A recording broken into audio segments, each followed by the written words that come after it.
Hello everyone, ladies and gentlemen, welcome to the latest episode of the Intentional Career Podcast. I'm your host, Femi Akinyemi, the founder of the Unleashed Academy, as well as the host of another podcast called the You Unleashed with Femi Akinyemi podcast. This podcast is focused on giving you the tools and tips that you need to help you overcome the challenges, the barriers that stop you from having the career you want and earning the money you truly deserve. Being intentional about your career is really about making sure at every step, every move you make, you're constantly intentionally making the right moves and not floating by in your career, getting tossed about by the waves. And that's what this is all about.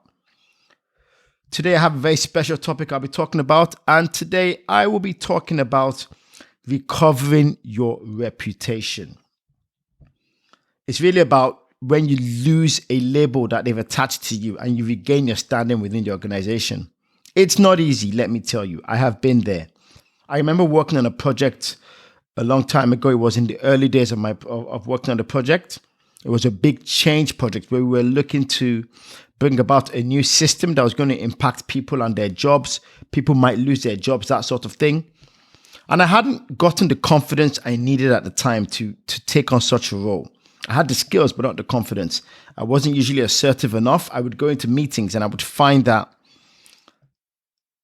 the stakeholder who I was supposed to be navigating and driving to a solution was pushing back big time. I mean, jobs were being lost. So there was some serious pushback and emotions involved.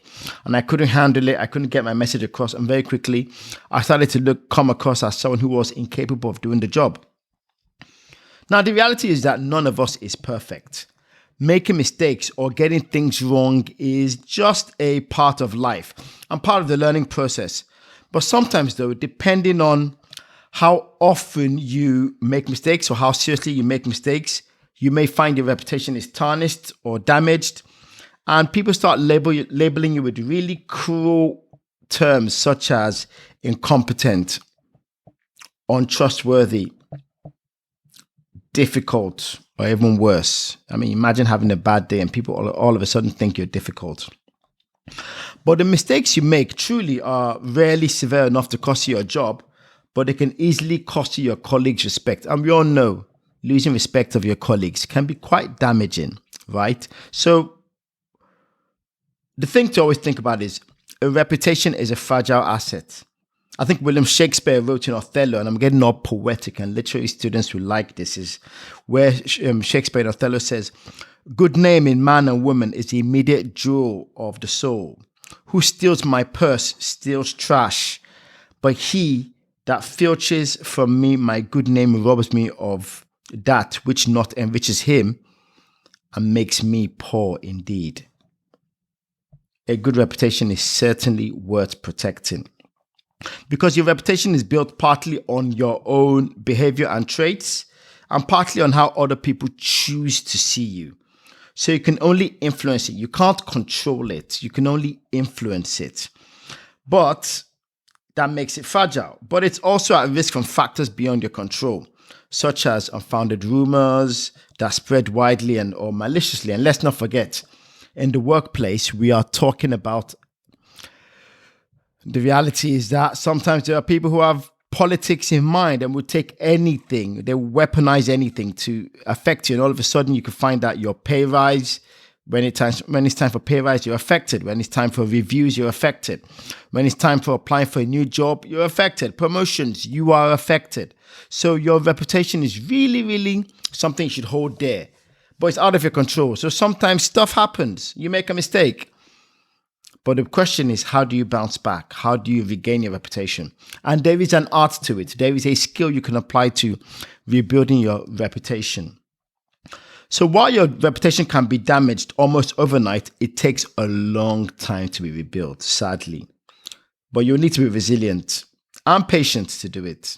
I've been there, and I think I have to admit, in my times, I didn't have the experience or the knowledge I had, and I left the company eventually because it was really tough. You go into another meeting, there's whispers and people are saying, "Oh, it's you." And some people will flat out tell you, how do we know you're good enough to do this? And you can imagine what that does for your self-confidence, your self-esteem. So there's no one-size-fits-all approach to rebuilding your confidence. But one of the key factors is being able to demonstrate to your colleagues, managers, customers that you deserve to have your good name restored. So here's some things you can do. Number one, uncover the truth. This is going to need some really, really honest, brutal conversations where you ask yourself, what did or did you not do? Were you in the wrong? Have you been unfairly blamed? And why did people react the way they did? To you, it might be a small thing, but for others, that was a cardinal sin, or it might be a cultural rule within the organization you broke, which you were not aware of. So you've got to think about that. Here's one thing to think about. When you're admitting to mistakes, prepare yourself for the possible consequences and dealing with the heat that comes with it. Number two, start rebuilding. No matter who was responsible for the situation that cost your reputation, you want to limit the damage as soon as possible. I remember one of the things I did when I was working with a client where I made a big mistake. I didn't deliver what we thought was quality. And that's partly on me because I didn't manage her expectations to make sure we agreed what good looks like. So my version of good didn't match hers. Very quickly, I fessed up. I sent a long email explaining the reason why, but I take full responsibility and I will work long hours to remedy it, to fix it, and make sure I have a full support. So you have to own it to start rebuilding. And that's part of the action plan. You map out a vision for your future self. What do you want to be perceived at? What do you want to be perceived as? What do you want your skill to be seen to be? There are ways to do this, but you have to do that very quickly. You make sure your new vision for yourself is clear, is mapped out, and you need to start living these changes. Own it, start living the changes.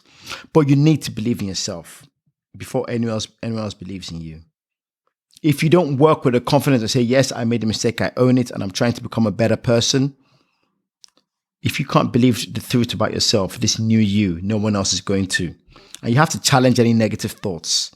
And you have to deal with the mind chatter. Sometimes you go into a room and all of a sudden you get paranoid and everyone's whispering and you think they're talking about you.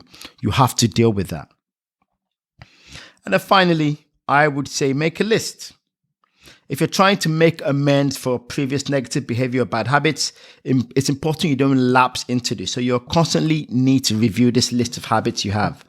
Oh, I'm regularly late for meetings. I don't send actions. I don't follow up on things. My attention to detail isn't there. Have a good checklist that you're constantly checking up on to say, have I done this? Have I done that? Did I get to the meeting on time? Check. Have I sent an action list of what we agreed in the meeting? Check. Have I completed my own actions and followed up with everyone? Check. Is my attention to detail all there? Check. Notice how I'm talking about things that I've learned about myself over the year. And already I can reel it off, even though I'm doing this offhand. But beware, people will struggle to accept it, but all you have in your weaponry is consistency. Day in, day out. Sometimes you fall, sometimes you make mistakes, but you've just got to keep grinding. Keep working hard to reestablish and build this new reputation. But the point is, some people will struggle to accept it and some people won't, but you've just got to keep going, focus on you. But the main thing to remember is a good reputation helps you succeed in your career. It's critical. And to feel good about it, it's important, but it is fragile. It's easily lost. And to restore it, you need to confront and deal with the reality, the negativity, look to reverse your bad behavior.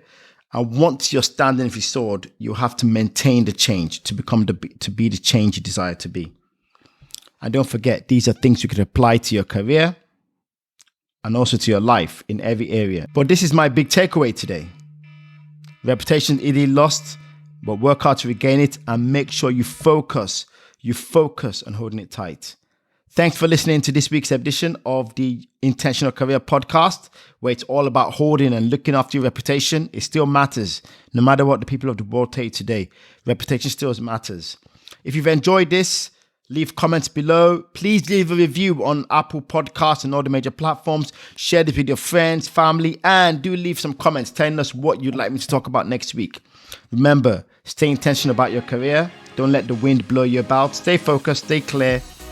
And if you're intentional, you will have the career you truly deserve. Have a great week, everyone.